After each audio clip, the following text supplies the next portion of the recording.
Well, good morning, folks. Hope everybody's doing well.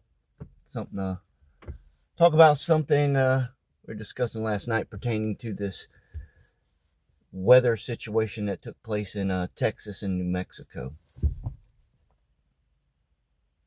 It's kind of weird, kind of queer if you look at it. We seen in Terminator the event of Skynet,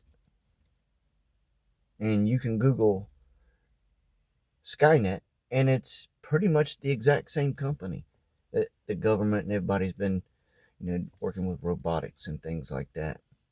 It's funny how they come up with a name in a movie for something, and then later on, there's a company that actually exists that does the exact nefarious things. As they say, you can't make this shit up. This channel, my YouTube channel, I've got over 200 videos pertaining to what they spray in the sky, documenting it. Dozen years of it. I used to catch a lot of flack, a lot of arguments. Now we see states trying to ban it. And as I always say, Florida, Kentucky, Tennessee, all these states can ban spraying above them.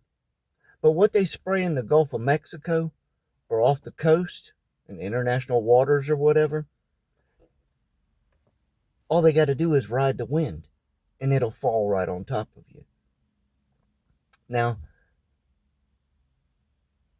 I have a lot of different thoughts as to what they're doing and why.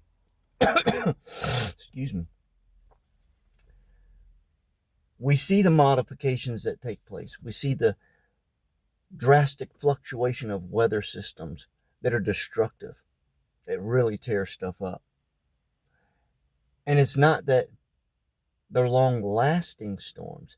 They come in, they hit, and then they're gone. When it rains around here right now, which it's going to rain again today, it rains every day. April showers, May flowers. We didn't get any rain in April or in March. But here, towards the middle of July, we're getting rain. A lot of it. And when it happens, it hits hard. It's a lot of rain at one time, and then it runs away. It's weird. Yesterday I watched a video. This young fellow with a mullet haircut, as if he wouldn't know what he's talking about. He's like a young Zuckerberg, for the most part. A little CEO of a company. A company called Rainmaker. If you've been watching my channel or listening to me for any duration of time, you'll have heard that name before. Rainmaker. I've said while broadcasting, I've said in videos multiple times, 1966 Bonanza. The show was called Rainmaker. It was about an old fella swore he could make it rain, and they were in the middle of a drought. Hard times, so we're told, so they were depicting. What did he do? He came to town and he made it rain. He brought a wagon full of cannons and fireworks and all kinds of things and shot this stuff up in the sky. Made it rain. They were telling you in 1966 what they were capable of doing. Been able to modify storms since the late 50s. They've been working on this for a long time. The Chinese were working on this since they invented fireworks. So it's not something that's just brand new. It's brand new to a lot of people now because I see it on all the channels, everybody talking about weather mods and stratospheric and atmospheric injections and aerosols and things like that. The name of the show was Rainmaker. And you now have a young fellow that owns a company called Rainmaker that testified, that said yesterday that they sprayed the sky 2 days before this storm.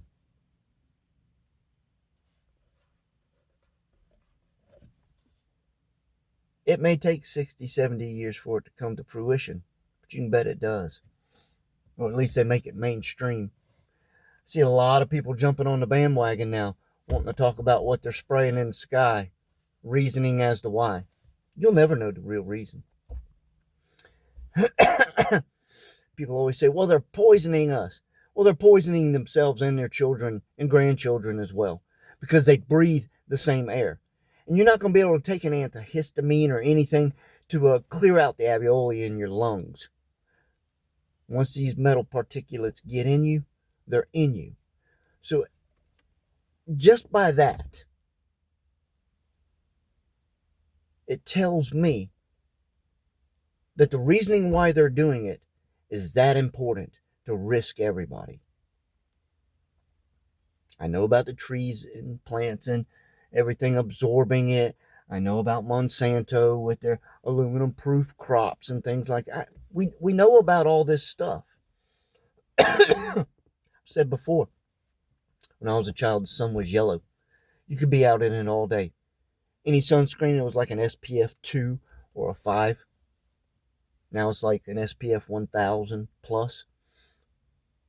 The sun's white. It's intense. It's no longer shooting a wide ray of beam. It's more focused. Like you do with a flashlight, you can change that beam. Well, that's what we're looking at. This electrical thing that's going on, it's focusing in. And as it intensifies, you can coin up words like climate change and global warming. There's truth to that. It is changing. The Earth's not warming up or anything like that, but it's changing. It's becoming more drastic. What they're doing, as far as saturating the sky, is to somewhat prolong the inevitable, which is something that occurs pretty regular in our history. It will come to an apex, and when it does, it's going to be catastrophic. It's going to be terrible. I think this go round, it's going to suck. But if you could stop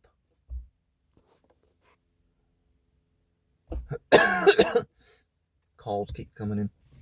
If you could stop or prolong the inevitable, preventative maintenance, wouldn't you? Well, I got a good feeling that's what these guys are doing. They've been trying so long because they know what's coming.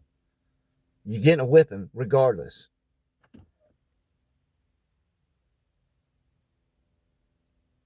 It is multifaceted with the particulates that they spray up there for communication, things like that. Helps excite the ether. Don't be confused with atmospheric injection and stratospheric.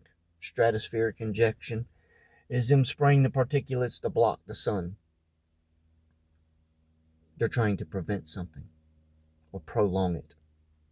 Atmospheric injection is the aerosol stuff that they spray lower. They're trying to correct something that cannot be corrected. And they've reached a plateau with what they've done, the damages, that they can't fix this.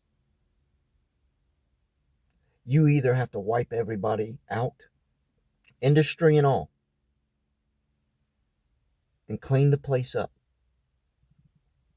or you literally have to destroy everything. Mankind isn't going to stop the industry, the corporations, the pollution. We're beyond that point now. We're about to go off the cliff. And I think they try and push as much technology as fast as they can in a very short amount of time before the next events take place. And we're getting close. We're getting real close.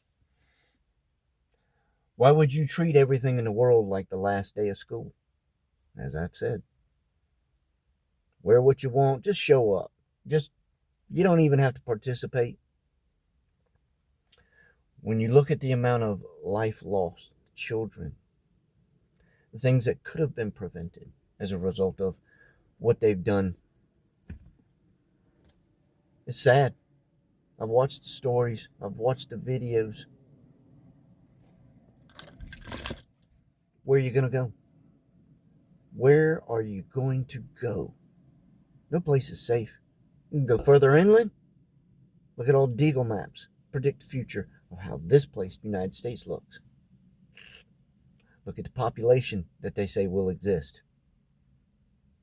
It's not too promising.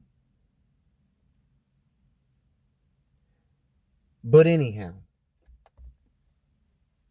I'm painting a house. We will be on Friday evening, Republic Broadcasting Network, 11 o'clock Eastern Time. Jeff and I will be hosting the show. We'll be talking about these things along with the Schleppstein stuff. How about that for a goof, huh? You didn't see it coming? Oh my goodness. I guess they're going to release Ghislaine Maxwell. No? Didn't exist. How about that for a Mandela effect? Huh? You're seeing it in real time. We're just going to wipe this shit clean. We don't care what you say. You ain't going to do nothing. You ain't going to do nothing. I got to go paint a house. Y'all have a good day.